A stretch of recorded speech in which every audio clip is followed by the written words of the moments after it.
कहानी नीरू की है। पंजाब की नीरू की शादी दिल्ली के राहुल से होती है। दिल्ली कितना बड़ा शहर है ना, लेकिन आप लोगों का घर तो बहुत छोटा है। हमारे पंजाब में तो ये बड़े बड़े घर होते हैं कि मजा ही आ जाता है। कोई बात नहीं नीरू, मैं भी तुम्हारे लिए बहुत बड़ा मकान बनाऊंगा बहुत जल्दी। नीरू के पिता जहाँ पंजाब के जाने माने व्यापारी थे, वहीं उसका पति राहुल दिल्ली में एक सिंपल नौकरी करता था। माँ, यहाँ तो घी मक्खन इतना महंगा है कि क्या बताऊं। मैं तो तरस ही जाती हूँ घी खाने के लिए। नीरू की माँ को ये सुनकर बहुत दुख होता है। मेरी बेटी को घी नसीब नहीं हो रहा है और ये बहू यहाँ बैठकर घी में शक्कर डाल रही है। देख वनिता, मैं साफ कह रही हूँ, इस घर में जितना घी आएगा उतना ही मेरी बेटी के घर दिल्ली भी जाएगा। अरे, ये क्या बात होती माँ जी? बेटी का उतना ही करो जो अच्छा लगे। अब क्या मायके से घी और मक्खन तक की सप्लाई करोगी आप? हाँ, मेरी बेटी किसी चीज को तरसे मुझसे बर्दाश्त नहीं होता। अब क्या था, नीरू के मायके में 2 किलो घी आता तो 2 किलो दिल्ली जाता नीरू के पास। एक दिन, माँ, बड़ी गर्मी पड़ती है दिल्ली में। इस घर में तो एक ही एसी है और वो भी ड्राइंग रूम में। सारा परिवार एक ही कमरे में सोता है। हाँ बेटा, वो तो हर घर की कहानी है। यहाँ भी एक ही एसी है। अरे बिल इतना आता है कि क्या बोलूं। तभी वहां राकेश आ जाता है। माँ, थोड़ी देर में यहाँ कुछ प्लम्बर आएंगे मेरे कमरे में एसी लगाने। जरा ध्यान से लगवा देना ना माँ। ओए, ऐसे कैसे तेरे कमरे में एसी लगेगा? हाँ राकेश, एक बार बात तो कर लेता। अरे पापा, वो वनिता को गर्मी में नींद नहीं आती। ड्राइंग रूम में सबके साथ सोने में वो अनकंफर्टेबल है, इसलिए। अरे पूरे परिवार के साथ वहां तेरी बहन नीरू भी तो सोती है। वो नहीं हो रही क्या अनकंफर्टेबल? समझ रहा है ना? अगर एसी लगेगा तो एक दिल्ली में तेरी बहन के कमरे में भी लगेगा, तभी तू लगा सकेगा। राकेश वनिता को सारी बात बताता है। वनिता करती भी क्या, मन मार कर बैठ जाती है। माँ, ये लोग ठीक नहीं है, क्या करूं मैं? अरे बेटी, यहाँ आ जा, तू यहाँ आकर रह ले। अरे छोड़ दे ऐसे पति को। कैसे छोड़ दूं माँ? समाज क्या कहेगा, लोग क्या कहेंगे? वैसे भी मेरा एक बेटा है मयंक। अरे हटा बेटा, तेरी उम्र ही क्या है, इतनी परेशान रहेगी तो काम कैसे चलेगा। खैर, बात आई गई हो जाती है। माँ को लगता है कि नीरू ठीक है, तो वहीं नीरू के मन में एक ही लाइन चल रही होती है, यहाँ आजा। माँ ने तो बोल ही दिया है कि यहाँ आजा। बस मयंक थोड़ा सा बड़ा हो जाए, इन गरीबों को छोड़कर मैं वापस माँ के पास ही चली जाऊंगी।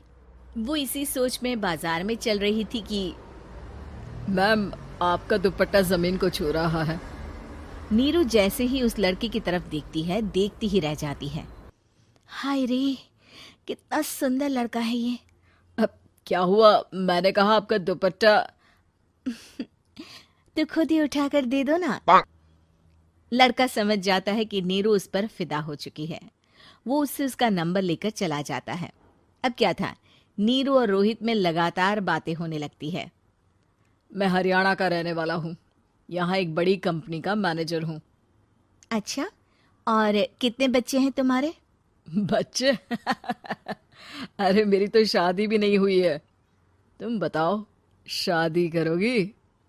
नीरू शर्मा जाती है। अब लेकिन मैं तो पहले से ही शादीशुदा हूँ। मुझे फर्क नहीं पड़ता, बस तुम शादी कर लो, भाग चलते हैं। बहुत पैसे वाला हूं मैं, हमेशा खुश रखूंगा तुम्हें।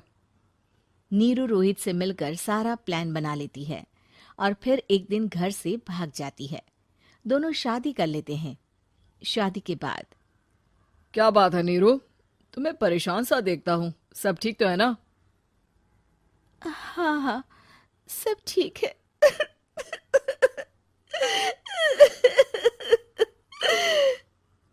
ये कहते कहते ही वो रोने लगती है। अरे क्या हो गया, रो क्यों रही हो?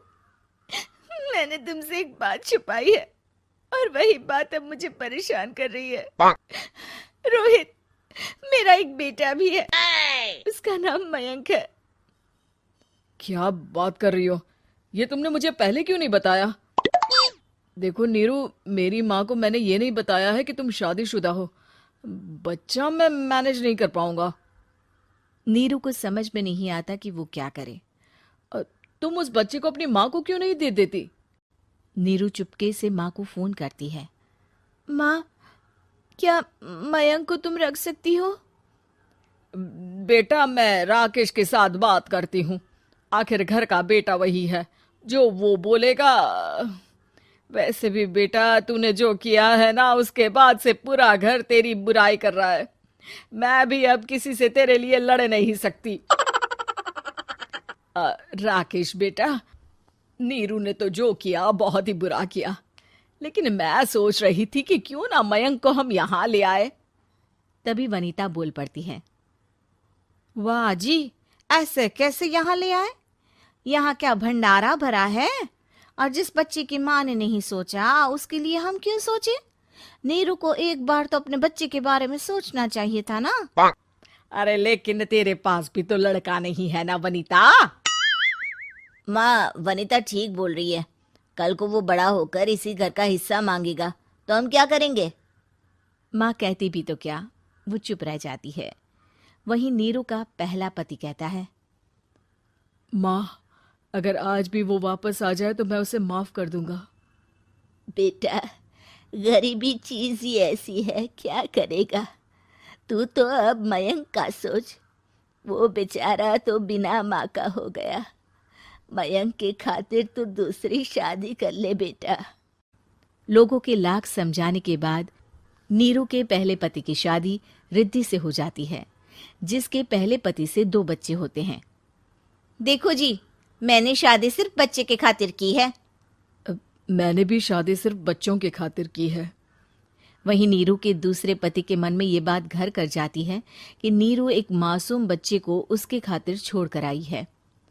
अब देखो नीरू, मुझे लगता है कि जो औरत अपनी कोख का बच्चा छोड़ सकती है, वो तो कुछ भी कर सकती है।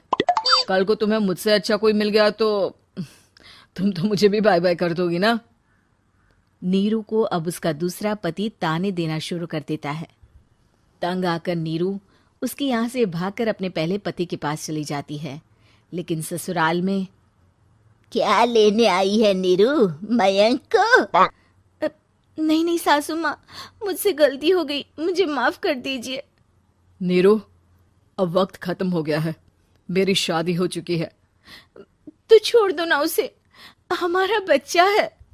मैं आपको अपनी माँ नहीं मानता, मेरी नहीं मान तो बात अच्छी है।